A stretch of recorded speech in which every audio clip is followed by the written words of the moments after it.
People have been trying to predict the stock market for years, making algorithms, studying years of stock data, going through each and every statistic that could possibly predict the direction of where the market is going to go next. But what if I told you there was an easy way to see when the market is losing momentum and know when there's a high probability it's about to reverse in the opposite direction? A strategy so simple even your dog could do it. Well, I found one, and it works pretty damn good. To first understand this strategy, we first have to dig deep and understand the trend of the chart.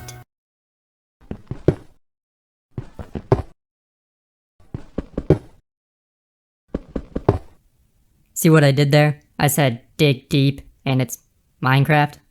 God, I spent way too much time on this. You should be constantly asking yourself, what is the trend most likely to do next? To do that, I give myself 3 options. Is the trend most likely to continue heading in the direction it's going? Is it more likely to end and start consolidating? Or does it look like it's about to reverse? Now, you may be saying to yourself, how the should I know? So as an example, we'll be using this chart. Now, when looking at this chart, I'm sure most of you are thinking, yeah, that's just a normal downtrend. Now, while it is a downtrend and it's making lower lows, you have to look at it more closely. What I see are 3 drops within the downtrend. If we measure each one of these drops, we can clearly see the drops are slowly getting smaller in size, meaning that the downtrend is losing its momentum. So we now clearly see that the downtrend is slowing down. But how do we find the point of where this downtrend is most likely to reverse and change to an uptrend? The answer? Divergence. Divergence is basically when the price of a market is heading one direction, but an indicator is heading the opposite direction. Divergence can warn when the trend is weakening, and in some cases may lead to price changing direction. In order to see if divergence is happening, we first have to add an indicator to our chart. Now, there are many different indicators that can measure divergence. As long as it's a momentum indicator, you're good. For this example, we'll be using, drumroll please, RSI.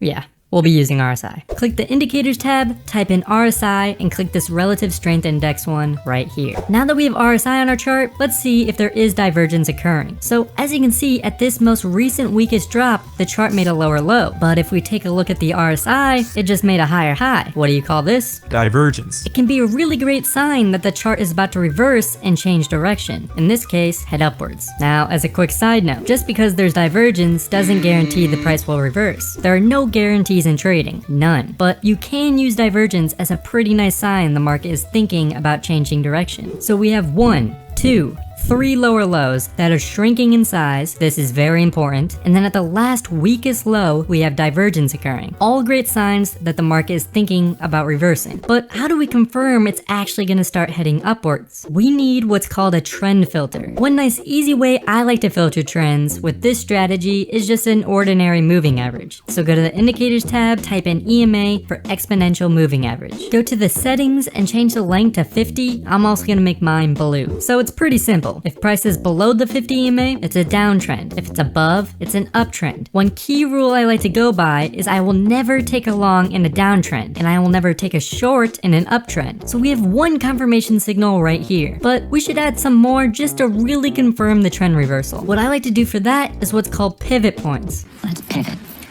Let's pivot. Go to the indicator section, type in pivot point, make sure you click the standard one right here. Once you add it on your chart, you'll get this.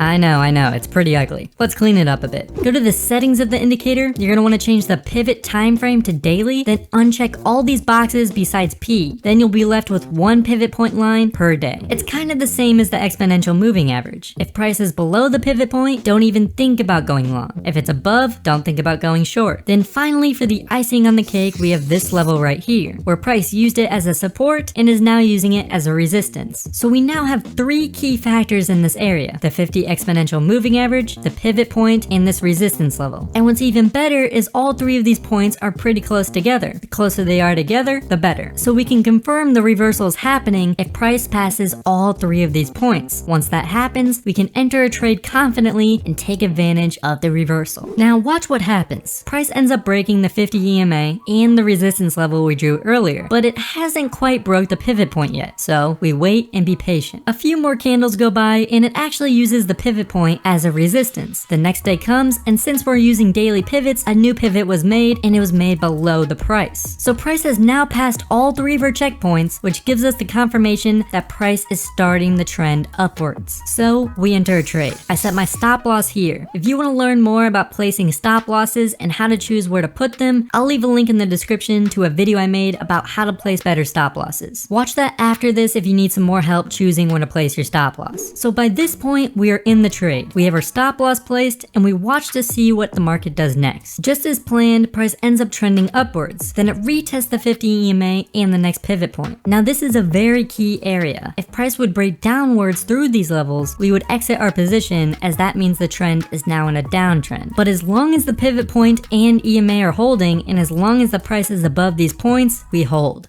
Hold it. Hold it. Yeah, hold it. But let's see what it does. It then ends up bouncing off these points and makes a huge upwards movement, which is great for us because that means more profit. So at this point, you can take some profit off the table and sell 25 or 50% of your shares, or keep holding your position. It really depends on your risk tolerance and what type of trader you are. But then look what happens. It starts getting a little weaker. How can we tell? Well, it's making lower highs, which is never a good sign. On top of that, the price is now below the 50 EMA, and it's tested the pivot point twice now, which is usually not a good signal. Then price starts consolidating and moving sideways. So at this point, you could start thinking about exiting the trade, since it's giving a lot of signs of weakness and it's starting to move sideways. But if you're one of those biker dude risky traders, there's still a slight glimmer of hope though, as price is still above the pivot point. We then watch what the chart does next, and the next day comes around and a new pivot point is made, and it was made above the price. We are suddenly below the pivot. Oh my god! Okay, it's happening! Everybody stay calm! What's the procedure, everyone? What's the procedure? Stay calm! So now that the pivot is above the price, the situation has changed completely. All of these are signs that the market is about to head downwards. Then just as an extra tip the market is slowing down, the price tests the pivot point and gets rejected. So by now, we are definitely out of the trade. And look what happens, the market falls. But as you can see, we got a really nice profit. And what's even better is that we really mitigated our risk with all the confirmed signals and, in general, entered a very confirmed trade. You can get a lot more advanced with this trading strategy by adding volume, chart patterns, level 2 data, other indicators, and so many other trading tactics. Hopefully this video helped you out, and like I said, if you want some help placing better stop losses, watch this video, it'll really help you out. Thanks for watching, and I'll see you guys next time.